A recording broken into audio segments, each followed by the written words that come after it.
Please welcome back Tamron Hall. Thank you. Are you enjoying this evening? Are you taking life notes? This is the, Oprah calls it the master class. This is something past that. So now we move to the part of our program where we talk about how you make a plan. And when plan A doesn't work, what about plan B, C? And when you find yourself at plan Z, do you keep on going?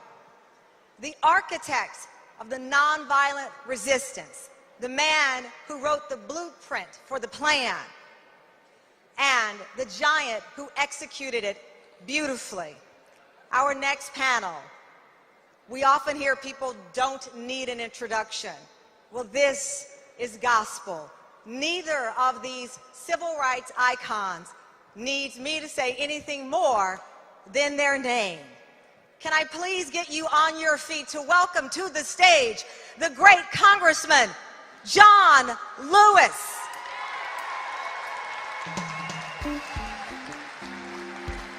And remain on your feet, ladies and gentlemen, for the man who is the blueprint, the creator, the architect of it all, Reverend James Lawson.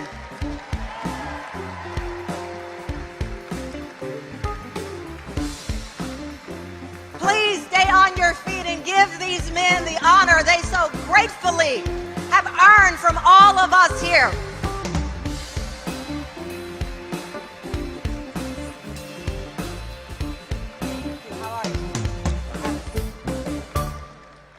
We're going to get right to it because there is no time to waste. If you've watched the news, if you've read a paper, you know the time is now.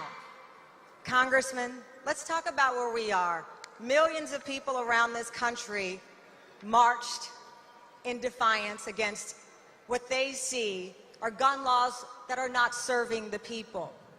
Where are we today as it relates to the ability to sustain a movement, to keep it going 50 years after Dr. King's assassination?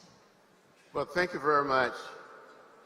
I'm honored to be here tonight, to be with you, to be with my teacher, my friend, my brother, Jim Lawson. My philosophy is very simple. When you see something that is not right, not fair, not just, You have a moral obligation to say something, to do something. You cannot afford to be quiet. I think we're going to continue to go forward. These children, these young people, the women of America, but especially the young people going to get us there. I am very hopeful and very optimistic that these young people will be the leaders of the 21st century. Reverend Lawson, seeing what we've witnessed, as Congressman Lewis said, these young people, the women, the young women on this stage today that are carrying the lessons that you taught Dr. King, that you taught Congressman Lewis, how does it make you feel to see those very tools that you came back with implemented? You want me to speak the truth, or you just want me to talk? The truth and nothing but the truth, so help us God.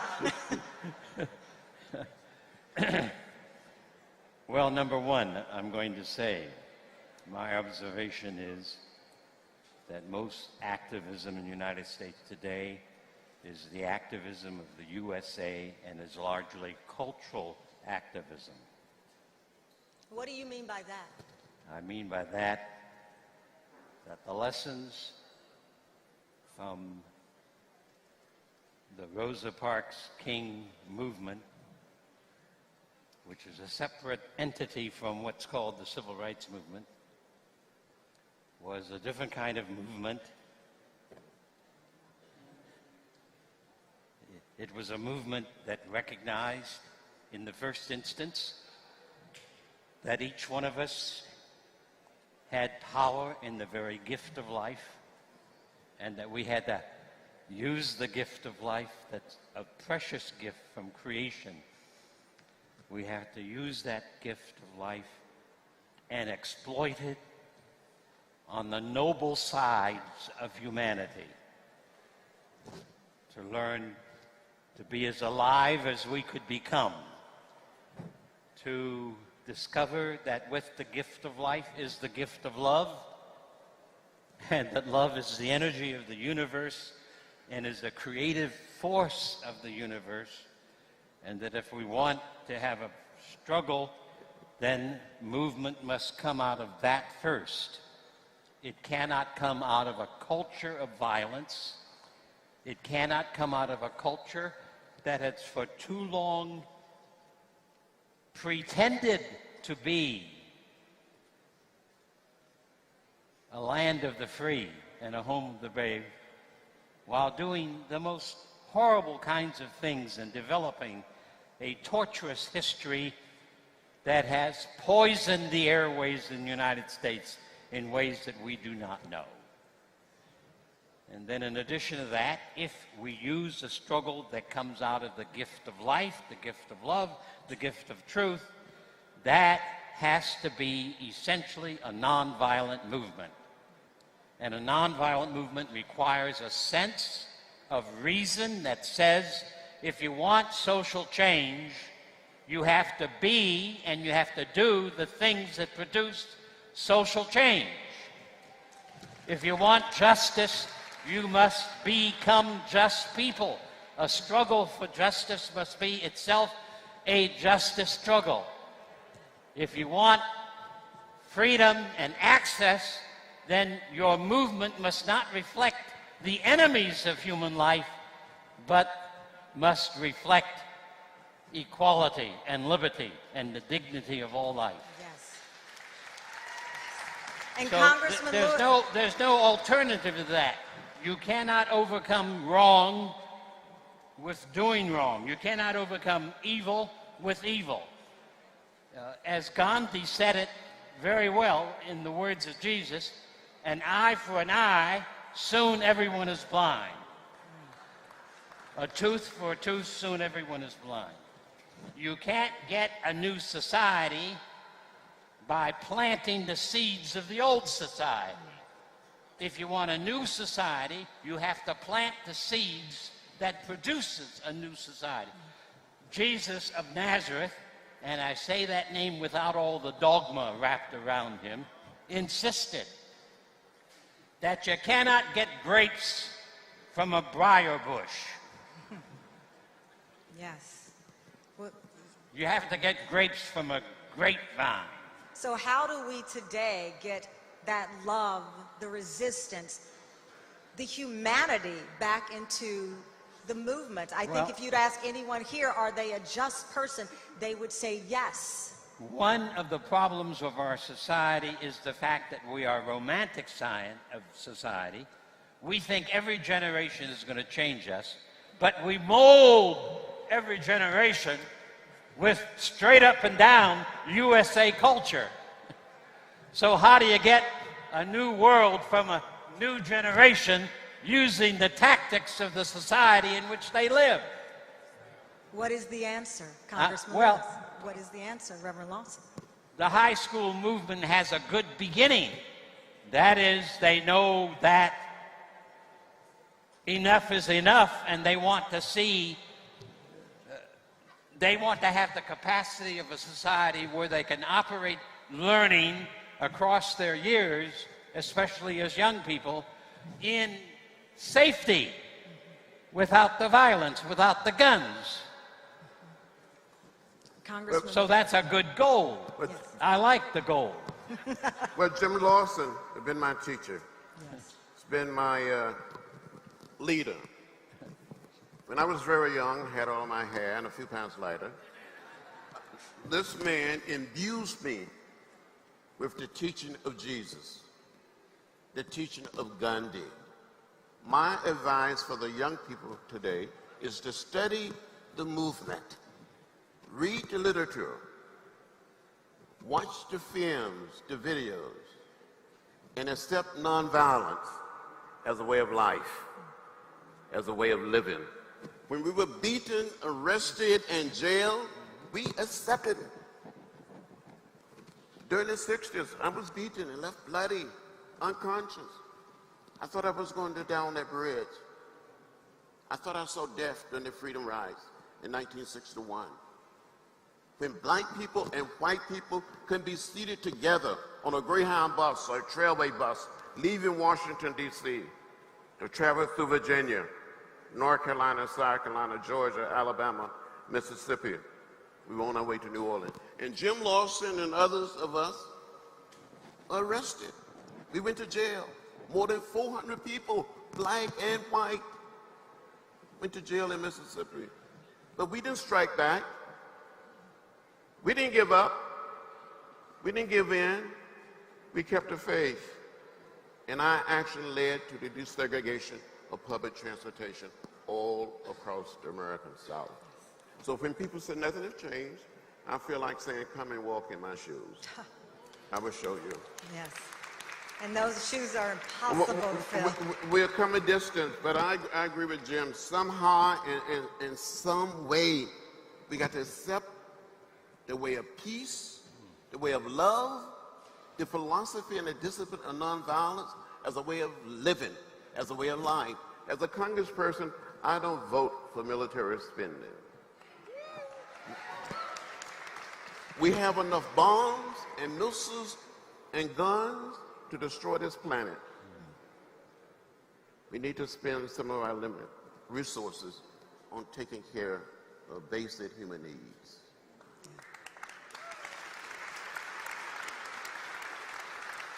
When you hear from the young people who are on this stage, when you hear them, and I watch them come up to both of you asking to sit down and just provide them some advice, the blueprint hasn't changed. What worked 50 years ago can work today, but they feel under siege. You heard them say, you go on social media, they're attacked with words, not with sticks as you were, but still with a hostility that's defeating. How do they keep going? And how do they keep from feeling ignored when the cameras show up for predominantly white protests and their voices are deemed riots when they protest? I've had an opportunity to meet with many of these young people, to march with them.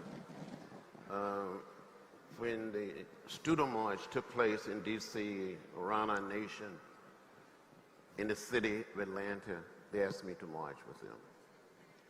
And the young man, that young student that introduced me, he said our next speaker was the youngest speaker on August 28, 1963. That's the March on Washington. And today, he's the oldest speaker. We have to identify with the hopes, the dreams, and aspiration of these young people. And let them lead. They will get us there. Reverend Lawson, when they say, yes, they will, pass the torch to the next generation, what does that mean to you? I didn't hear the first part of your... When you hear people say it's time to pass the torch to the next generation, what does that mean to you? How is that done? Is that spending more time? Is that done? Yes, sir.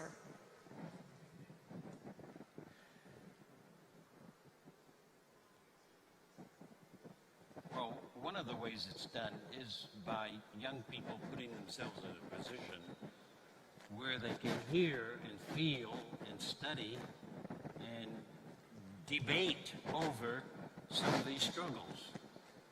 I have had the experience in the last 15 years of teaching undocumented students at University of California, Los Angeles, any number of whom, because of the sit-in campaigns of students, the Freedom Ride, and other such struggles, began to study and wrestle with them.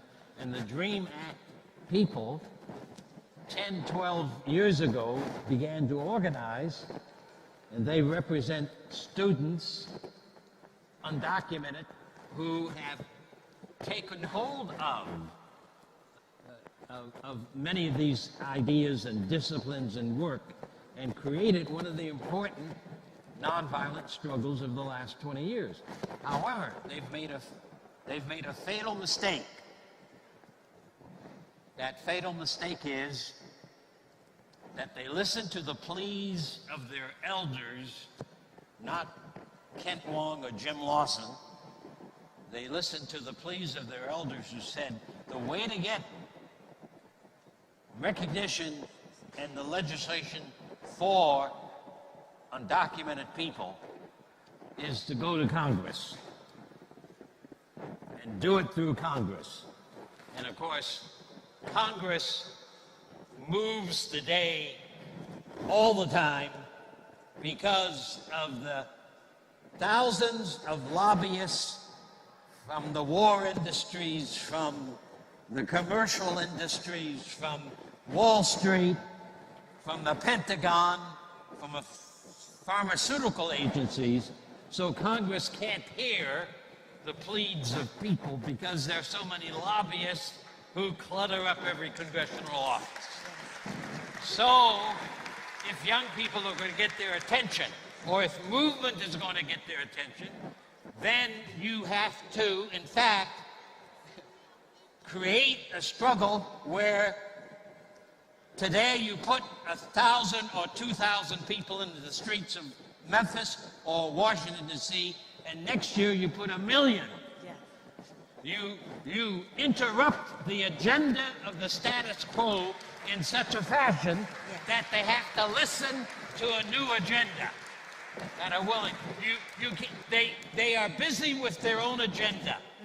And nonviolent struggle around the world over the last 110 years has constantly put on the table the agenda of a new people, whether in Poland or South Africa, over and over again.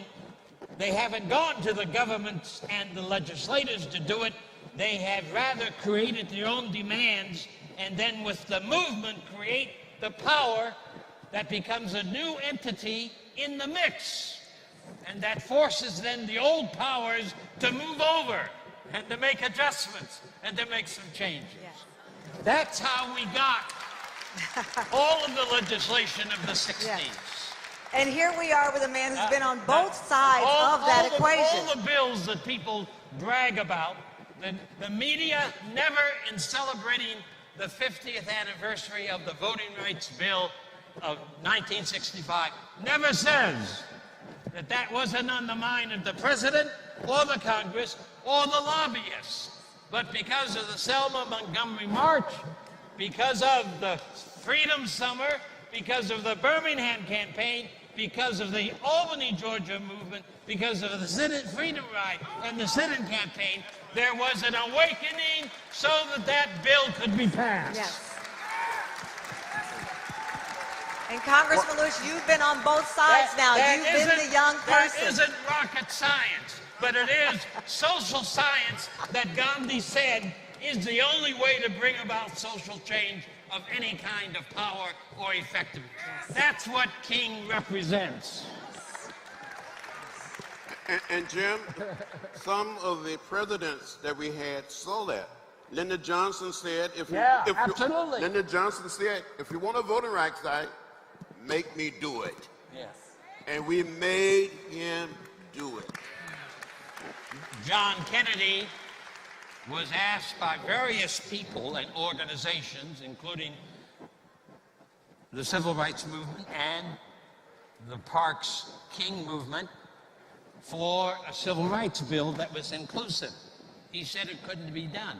But because of the Birmingham campaign and the Washington March, he changed his mind in less than four weeks. He changed his mind in less than 6 weeks and said and introduced a civil rights bill that is called the Civil Rights Bill of 1964. He said he was going to do it after he was reelected. But because of the campaigns in Birmingham and elsewhere, and there were more than 1,700 city demonstrations of different kinds, in addition to the Birmingham campaign and the Washington March. The net result was John Kennedy was persuaded to introduce the bill in 1963. That's power. That's power of the people. Yes. And it can happen again and again. And of course, Congress and the lobbyists and Bank America all try to persuade us to be conventional with the system that is. But the system that is fundamentally rotten. And a rotten system has to have some people who have the courage to say so and to organize to change the rot to rightness and maturity of spirituality and character that will allow the newness to emerge. I mean, that's the reality. In addition, Tamron, we have to use the power of the vote. I've said on many occasions that the vote is the most powerful nonviolent instrument or tool we have in a democratic society, and we have to use it. And too many of us fail to use it. Now, you may recall, and Jim will recall, that the Democratic members of the House of Representatives wanted the Speaker of the House to bring forth a comprehensive bill to deal with gun violence, and he refused to do it. So we had a sit-in. My colleagues came to me and said, John, what should we do? We met in my office, and we planned and planned. We decided at a certain time, on a certain day, we would have a sit-in in the well of the House. The first time in the history of our country that members of Congress occupied the floor of the House for more than 26 hours. All Democratic members and almost every Democratic senator came over and joined us. And we may do it again. We may do it. Not just when it comes to gun violence, but we have more than 800,000 dreamers. These young people came here as little children. And we are not kind to them. We need to set them on a path to citizenship. And we may have to turn the Congress upside down and America upside down, as Dr. King said, to set it right side up until we get action. You've been on both sides. Yeah. You've been the young person ready to turn Congress upside down, and now you're a member of Congress. Well, since I've been in Congress, I've been arrested 5 times. And I'm probably going to get arrested again for something. and it's okay. Yes. and you go and you try to do everything in an orderly, peaceful, nonviolent fashion, but you have an obligation to disturb the order of things. Do you see the frustration in the young people who are trying to figure it out, who know right from wrong, who know the injustices, whether it's the disproportionate number of black men who are incarcerated, the economic disparities, the game feeling like it is still heavily weighed against you, but not knowing, maybe it's through us not spreading the history in a way that connects, I don't know, that they can sustain the movement through the very plan that was put in place when you were a boy, getting advice from Reverend Lawson? Well, when I was much younger, Jim was working with an organization called the Fellowship Reconciliation, and he had a little comic book. The what? You had a comic book. Yeah. That's Yes. Martin Luther King Montgomery bus boycott. Yes. and the Montgomery story. That's right. And we read that little book. That's right. We digested. That's right. It taught us everything. Diane Nash will tell you, it prepared us, and we were ready. We were ready. We had been imbued. We were ready to march into hell's fire. And that was one of the few pieces of material that we had relevant to the times in which we live, a comic book story of the Montgomery bus boycott. And I used it all over the South. I passed it out in my travels to my work in 58, 59, 60. And it told the story very effectively. And it told the story as an example of what nonviolent struggle can do. I want John and Tamron to just inject something. That is to say that at this moment, we, the people of the United States, are headed towards re-electing Donald Trump because in 2020, the reason is that we are playing his game. And you know, that's where I think sports is such a great model for struggle, because no basketball team in the recent March Madness went onto the floor planning to play the opponent's game. The teams that came out on top and won the most victories during that whole month of March were the teams that went in on the floor geared to make the opponent play their game. You have to have respect for our opponents. And one of the ways you respect your opponent is that you know that the opponent plays his game better than you can play his game. And if you want to lose, you always play the opponent's game. If we, the people of USA, manage to elect a new president in 2020, it will be the accident of history and not the way in which we behaved in the last 4 years or today in 2018. We better find a different way of opposing all that Trumpism represents. What do you see as the way? What is the game we should be playing? Well, for an example, I don't watch a lot of TV news, but I do watch from time to time certain TV commentary shows. And for the last year and a half, or a year and 4 months, if you see a commentary film, commentators talking about any issue, over and over again, in the background is going to be a picture of President Trump. Almost all the time. The one I watch the most is MSNBC. I also watch occasionally CNN. Sometimes I switch back and forth when I'm going to do it. And all the time, they're reporting the news, and a picture of Trump is going to be in most of the TV pictures all the time. I know of no better way for him to be reelected than the news media to keep talking about any issue, and there's Trump in the picture. There he is. Every Twitter.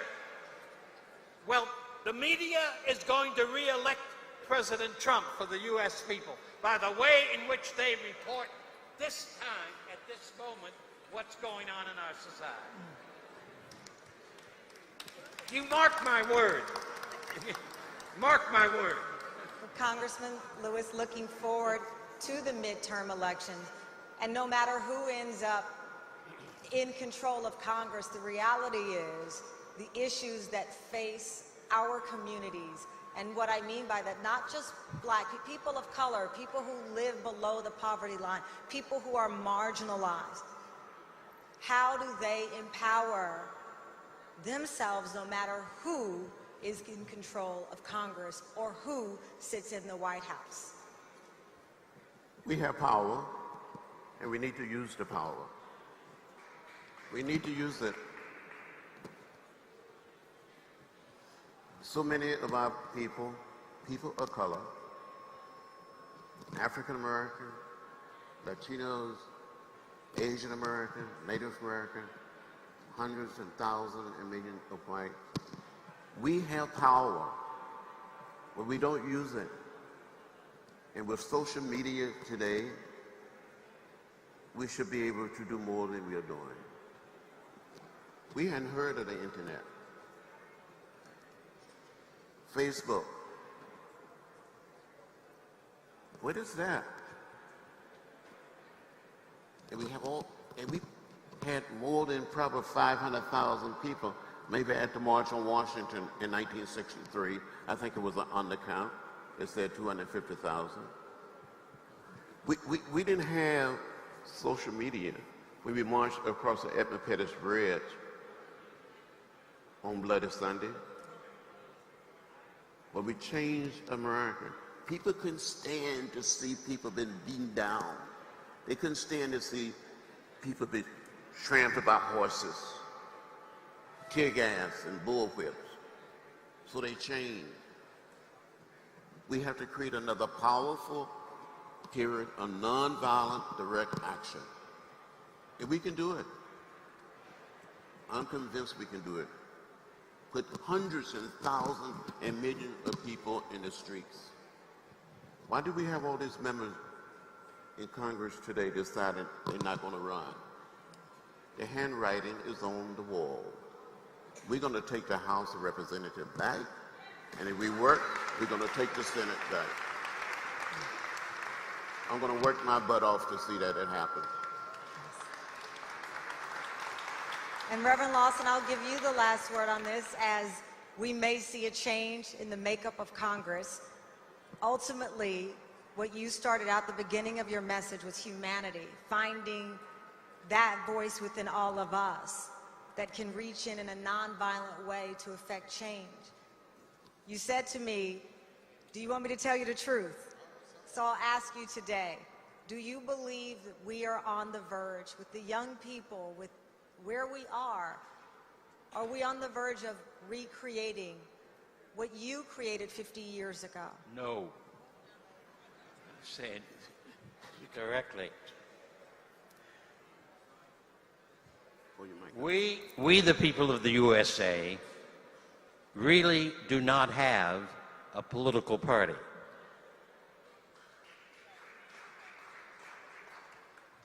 We may have bits and pieces here and there and yonder. I consider John one of my congresspeople and a number of others. We have bits and pieces, but we do not have a political party. If we are to regain a political party that moves in the directions that the country was moving in, we, the people, are going to have to organize from a nonviolent perspective and create campaigns in city after city that helps to forge a new party, a new Democratic Party maybe, that will do our will. that will look to our interests. Look, sisters and brothers. Look, sisters and brothers. Harvard University produced a study of the costs of the Iraq War. I think that report was issued maybe 2 years ago. Harvard University study indicated we have spent $6 trillion for the Iraq War. $6 trillion for the Iraq War. Now, if we the people want Head Start and quality education for every boy, every girl, everywhere across our country, we're going to have to be in the streets to see to it that no more $6 trillion are going to be spent for war, but they're going to be spent on quality education, quality housing, on non-discriminatory economics, on the equality of economics across the board. I maintain that our present economic system is a plantation capitalist system, ideologically and structured. It is aimed at the gathering of wealth by the plantations. It is aimed at saying that working people, working families do not need to have sustainable incomes and steady and stable work. It says that they are more like slaves and do not deserve to have living wages. That's plantation capitalism. The fact that we have 160 million people at the bottom half of our population who do not have the wealth of the property of the 3 wealthiest men in the United States is in itself an indication that our economy is from top to bottom rotten. 160 million people do not deserve to be at the bottom of the ladder on food stamps and unable to support their children. Shelter insecurity, work insecurity, food insecurity, medical insecurity. That's the deliberate plan of the economy, though many of the decent people who are in that economy would say that's not what they wanted. But good intentions without good methods will lead to hell, not to heaven. You asked for the truth, we got the truth. There you have it. Good intentions is the road to hell, rather than the There road you to have it, Congressman. Good intentions have to have good ideology, good structures, good movements, good attitudes across the board. If they don't have them, we can't do it. Before we turn it over to April for the next panel, I will ask Congressman Lewis to end it on this, which is where we started. Where do we go from here? Well, I deeply believe and I feel that we can humanize America and create an America that is at peace with itself, where no one is left out or left behind because of their race or because of their color. But what we need in America is what I called back in the 60s a nonviolent revolution. A revolution of values, a revolution of ideas. I've said to people all the time that you must never get lost in a sea of despair. You have to continue to believe that we can do it. We can overcome. It may take a few days, maybe a few years, but we will get there. And I believe that.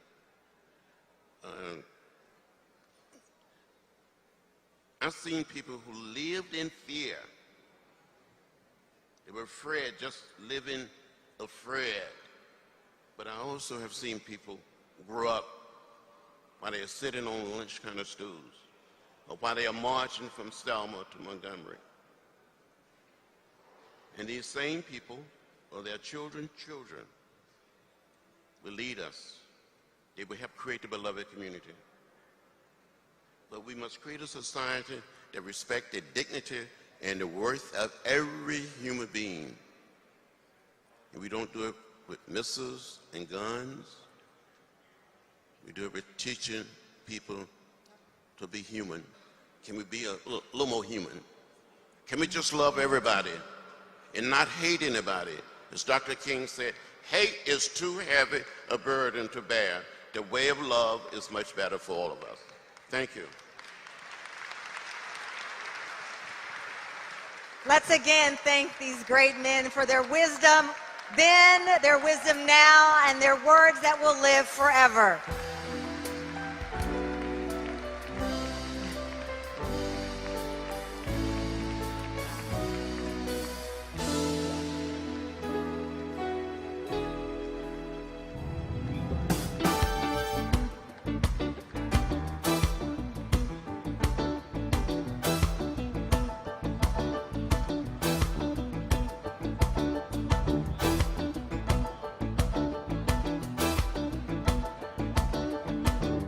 You want to check out Roland Martin Unfiltered?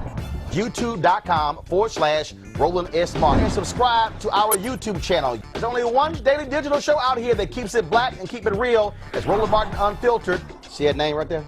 Roland Martin Unfiltered. Like, share, and subscribe to our YouTube channel. That's YouTube.com/Roland S. Martin. And don't forget to turn on your notifications so when we go live, you'll know it. You want to support Roland Martin Unfiltered? Be sure to join our Bring the Funk fan club. Every dollar that you give to us supports our daily digital show. There's only one daily digital show out here that keeps it black and keep it real. It's Roland Martin Unfiltered. Support the Roland Martin Unfiltered daily digital show by going to RolandMartinUnfiltered.com. Our goal is to get 20,000 of our fans contributing $50 each for the whole year. You can make this possible. RolandMartinUnfiltered.com. Hey everybody, this is Sherry Shepherd. You're watching Roland Martin Unfiltered, and while he's doing Unfiltered, I'm practicing the wobble. Yes, I am. Because Roland Martin's the one, he will do it backwards, he will do it on the side. He messes everybody up when he gets into the wobble, because he doesn't know how to do it, so he does it backwards. And it just messes me up every single time. So, I'm working on it. I got it. You got Roland Martin. Hi, my name is LaToya Luckett, and you're watching Roland Martin Unfiltered. What's going on, everybody? It's your boy Mac Wiles, and you are watching Roland Martin Unfiltered. What's up, y'all? It's Ryan Destiny, and you're watching Roland Martin Unfiltered. What up, Lana Well, and you are watching Roland Martin Unfiltered.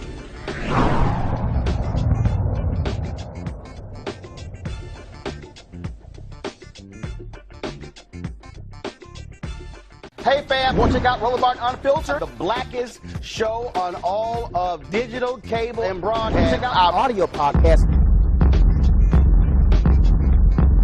There's only one daily digital show out here that keeps it black and keep it real. It's Roland Martin Unfiltered. Press play.